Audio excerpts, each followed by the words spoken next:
Hey guys, I'm Amrita Agarwal from Amrita Agarwal coaching centre. आज मैं आपके लिए एसएससी सीजीएल 2019 के मेंस के एग्जाम में आया ये क्वेश्चन लेकर के आई हूँ, जो कि सिमिलैरिटी पे बेस्ड है और आपके प्री के एग्जाम चाहे मेंस के एग्जाम, इनफैक्ट एसएससी के किसी भी एग्जाम के लिए बहुत ज़्यादा इंपॉर्टेंट है।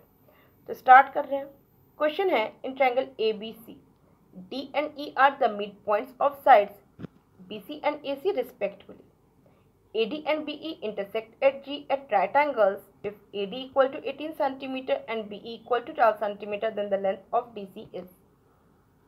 क्वेश्चन आपसे कह रहा है कि ट्रायंगल A, B, C में BC का मिड पॉइंट D है और AC का मिड पॉइंट E है, और जब मैं A से D को मिलाती हूँ और B से E को मिलाती हूँ, तो ऐसे में AD और BE ये एक दूसरे को G पॉइंट पे इंटरसेक्ट करते हैं, जो कि यहाँ पे 90 डिग्री का एंगल बना रहा है।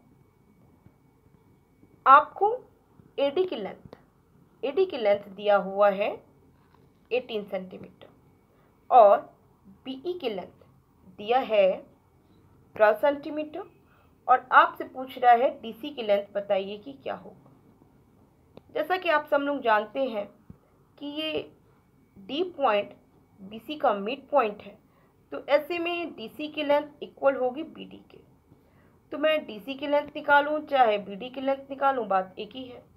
तो मैं DC के बजाय BD की लेंथ निकाल सकती हूँ, क्योंकि यहाँ पे मुझे जब AD की लेंथ दिया है, BE की लेंथ दिया है, तो इन दोनों लेंथ से मैं यहाँ पे DG की लेंथ और BG की लेंथ निकाल सकती हूँ, और ये यहाँ पे 90 डिग्री का एंगल बना ही रहा है। तो ओवरऑल मुझे ट्रायंगल BGD ये ट्रायंगल राइट एंगल ट्रायंगल के रूप में मिल रहा है, जिससे कि मैं ये दो परपेंडिकुलर साइड्स की हेल्प से यहाँ पे इसका हाइपोटेनस मीन्स BD निकाल सकती हूँ, और जब BD मिल जाएगा तो वही DC के इक्वल होगा। बस वही मेरा आंसर फिर में निकल जाएगा। ओवरऑल मुझे अब क्या निकालना चाहिए? मुझे निकालने की कोशिश करनी चाहिए AD से GB और BE से BG। अब ये चीज़ आप देख पा रहे होंगे कि क्योंकि यहाँ पे D पॉइंट BC का मिड पॉइंट है और E पॉइंट AC का मिड पॉइंट है, तो ऐसे में आपको CE अपॉन EA इक्वल मिलता है 1/1 के, क्योंकि CE EA के इक्वल है। तो मतलब CE रेशियो EA 1:1 मिला। उसी प्रकार आपको CD और DB का भी रेशियो 1:1 मिलेगा, क्योंकि DC इक्वल है DB के। ठीक, और आप जानते हैं कि किसी भी ट्रायंगल के दो साइड्स में मैं इनका इस प्रकार मैं इन दोनों का रेशियो सेम पाती हूँ। मीन्स ये साइड आपको ये साइड अपॉन ये साइड इक्वल मिले, ये साइड अपॉन ये साइड के, तो ऐसे में आपको ये दो पॉइंट्स के बीच की जो डिस्टेंस है ये थर्ड साइड के पैरेलल मिलती है। तो ऐसे कंडीशन में आपको समझ में आ रहा है, क्योंकि यहाँ पे CE और EA का रेशियो 1:1 है और वही CD और DB का रेशियो है, तो ऐसे में DE पैरेलल हो जाता है BA के।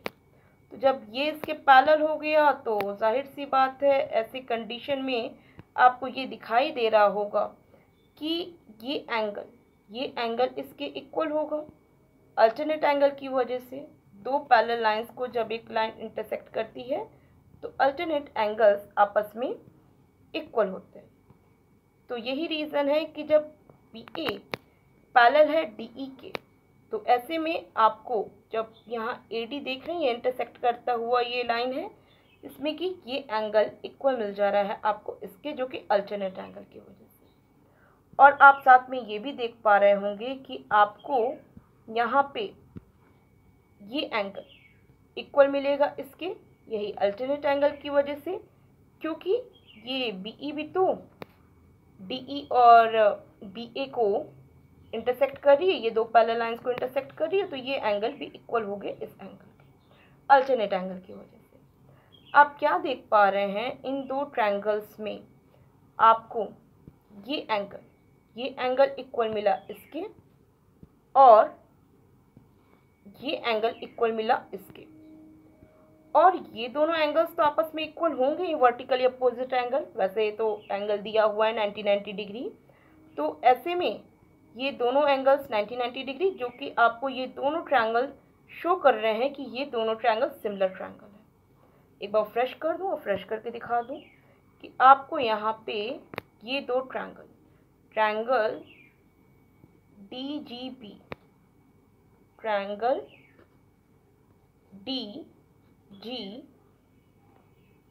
DGE, ये ट्रायंगल, और ट्रायंगल AGB, ये दोनों ट्रायंगल सिमिलर दिख रहे हैं। क्यों दिख रहे हैं सिमिलर?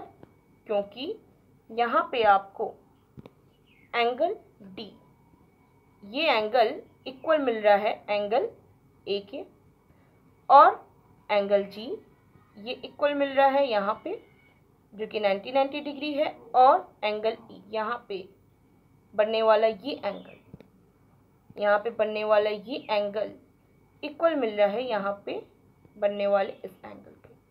ठीक है, तो ये दोनों ट्रायंगल तो आपको मिल गए हैं सिमिलर, और जब सिमिलर मिल गए हैं तो इनके जो करस्पॉन्डिंग साइड्स का रेशियो है वो आपको इक्वल मिलेगा।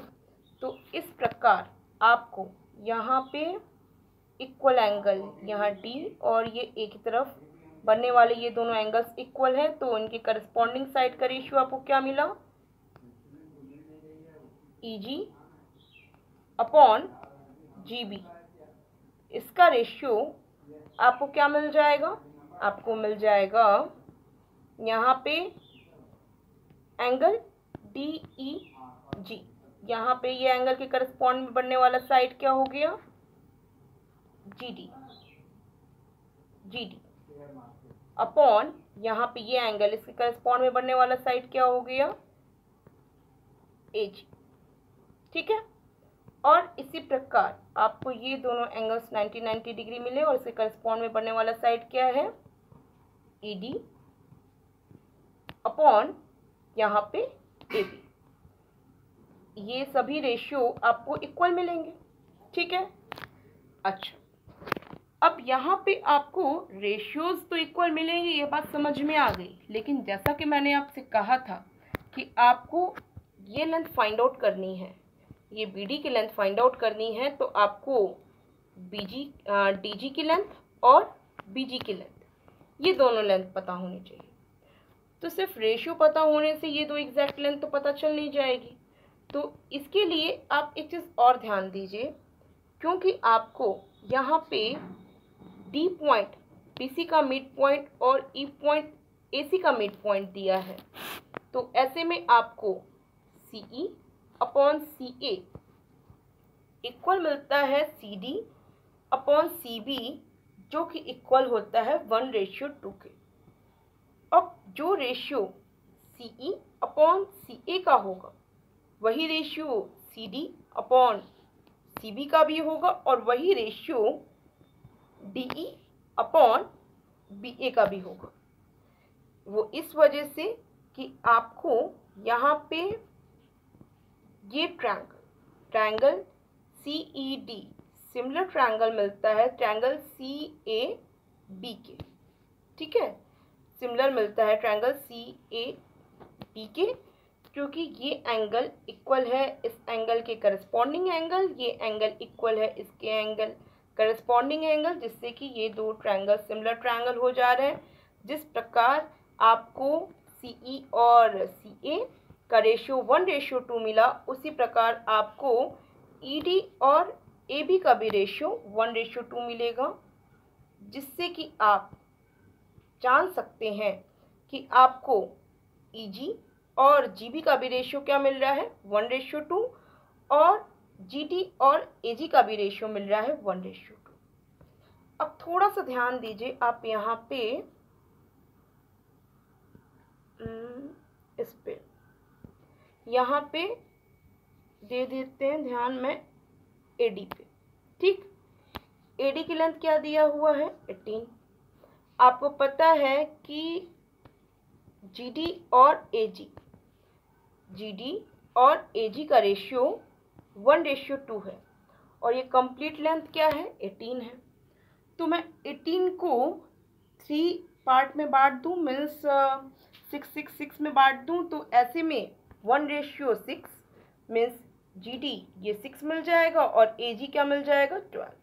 2 पार्ट AG को दे दिया, 1 पार्ट मैंने GD को दे दिया, जिससे 6/12 मिला। तो जिससे कि मुझे यहाँ पे GD की लेंथ, ये जो GD की लेंथ है ये क्या मिल गई मुझे 6 सेंटीमीटर मिल गई। थोड़ा सा ध्यान दीजिए, बहुत ज़्यादा ओवर राइटिंग की वजह से चीज़ें थोड़ी सी ख़राब लग रही होंगी, बट क्या किया जाए। यहाँ पे आपको GD की लेंथ क्या है 6 सेंटीमीटर मिली है और आपको क्लियर है कि BE की लेंथ 12 सेंटीमीटर है। तो जब ये कंप्लीट BE की लेंथ 12 सेंटीमीटर है, जिसमें कि आपको यहाँ पे GE और BG इनका रेशियो 1:2 में दिया है, जिससे कि आप यही 12 को भी 3 पार्ट में बांटिए और जिससे कि आपको एक पार्ट ये GE मिल जाएगा 4 सेंटीमीटर और 2 पार्ट आपको मिलेगा BG में, जो कि हो जाएगा 8 सेंटीमीटर। तो मीन्स आपको आपके रिक्वायर्ड डिस्टेंस जो BG है ये 8 सेंटीमीटर मिला। थोड़ा सा मैं फ्रेश कर दे रही हूँ, आपको एक बार क्लियर भी दिखा दूँ। EG ये लेंथ, EG लेंथ क्या मिला 4 सेंटीमीटर मिला, GD लेंथ आपको मिला है 8 सेंटीमीटर। ठीक, और ऐसे में आपके मतलब का लेंथ क्या है, आपके मतलब का लेंथ है ये DG जो कि 6 सेंटीमीटर है और BG जो कि 4 सेंटीमीटर, और यहाँ पे ये 90 डिग्री है। डायरेक्ट ही कर दे रहा नहीं, उसको बेकार में आपको समझने में दिक्कत ना हो। तो यहाँ पे ये 90 डिग्री है, ये लेंथ आपको 6 सेंटीमीटर, ये लेंथ 8 सेंटीमीटर। तो ये ट्रायंगल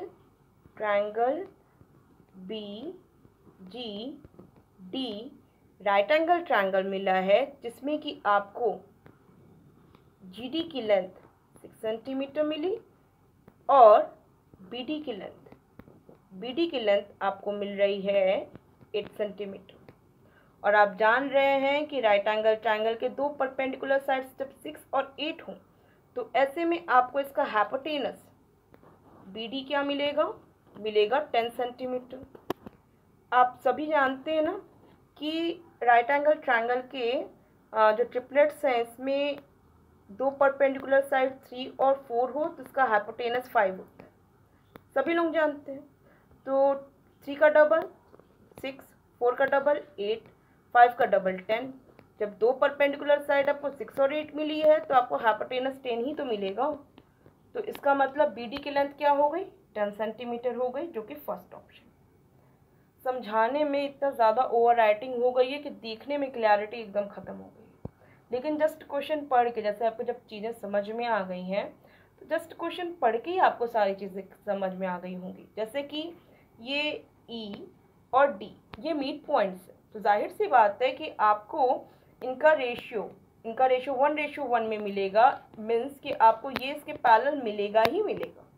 और आप ये भी जान रहे हैं कि ये इसके पैरेलल है, तो ऐसे में ये ट्रायंगल इसके सिमिलर होगा ही होगा। और आप ये जान रहे हैं कि इनका रेशियो 1:2 है, तो ED और BA का या ED और AB का रेशियो आपको 1:2 ही मिलेगा। तो ऐसे में जब आपको यहाँ से AD और BE ये मिलाया जाए तो ये दोनों ट्रायंगल्स भी तो आपको सिमिलर मिलेंगे, क्योंकि ये एंगल इसके इक्वल होगा और आपको ये एंगल इसके इक्वल मिलेगा, और ये तो वर्टिकली अपोजिट एंगल की वजह से इक्वल होंगे ही। तो इस वजह से ये दो ट्रायंगल तो सिमिलर होते ही होते हैं, जिससे कि इनके साइड्स का भी रेशियो आपको क्या मिल जाएगा, इनके साइड्स का रेशियो आपको मिल जाएगा 1:2। ठीक है, तो 1:2 में मिला। और आप जान रहे हैं कि आपको यहाँ पे ये एंगल इसके इक्वल मिला है और ये एंगल इसके इक्वल मिला है। तो ऐसे में आप ये लेंथ अपॉन ये लेंथ करेंगे तो 1:2 में जाएगा। उसी प्रकार आप ये लेंथ अपॉन ये लेंथ करेंगे तो 1:2 में जाएगा, जिससे कि आपको 1 रेशियो में ये भाग मिलेगा और ये 2 रेशियो में भाग मिलेगा। ठीक है, लेकिन ये कंप्लीट लेंथ क्या है, AD 18 है, जिससे कि इसका ये एक भाग क्या हो जाएगा, 6 हो जाएगा। और ये BE की कंप्लीट लेंथ क्या है, 12 है, जिससे इसका 2 पार्ट क्या हो जाएगा, 8 हो जाएगा। तो आपको यहाँ पे जो लेंथ मिली है, यहाँ पे जो BG की लेंथ मिली है ये 6, BG की लेंथ मिली है 8, क्योंकि यहाँ पे सब राइट एंगल पे ये इंटरसेक्ट किया हुआ है। तो ऐसे में ये ट्रायंगल आपको क्या मिल गया, ट्रायंगल BGD, ये ट्रायंगल राइट एंगल ट्रायंगल मिल गया, जिसमें कि ये ट्रायंगल राइट एंगल ट्रायंगल मिला, डार्क कलर से कर दे, ये ट्रायंगल राइट एंगल ट्रायंगल मिला, जिसमें कि ये लेंथ आपको मिली है 6, ये लेंथ मिली है 8, ये है 90 डिग्री। तो ऐसे में आपको BD की लेंथ मिल जाएगी 10। क्लियर है, और BD की लेंथ ही DC की लेंथ है, जिससे कि ये भी आपको 10 मिल जाएगी, जो कि आपका फर्स्ट ऑप्शन है। ठीक है, तो जस्ट क्वेश्चन पढ़ के ही सारी क्लियरिटी समझ में आ जाती है। तो मैं उम्मीद कर रही हूँ कि आपको किसी को डाउट नहीं होगा, और अगर डाउट है तो आप मुझे कमेंट बॉक्स में दीजिए। अब देखिए प्रैक्टिस, अगर आपको कंसेप्ट क्लियर समझ में आ जाए और आप थोड़ी सी प्रैक्टिस कर लें तो खुद ब खुद ये सारे काम बहुत जल्दी हो जाते हैं। समझ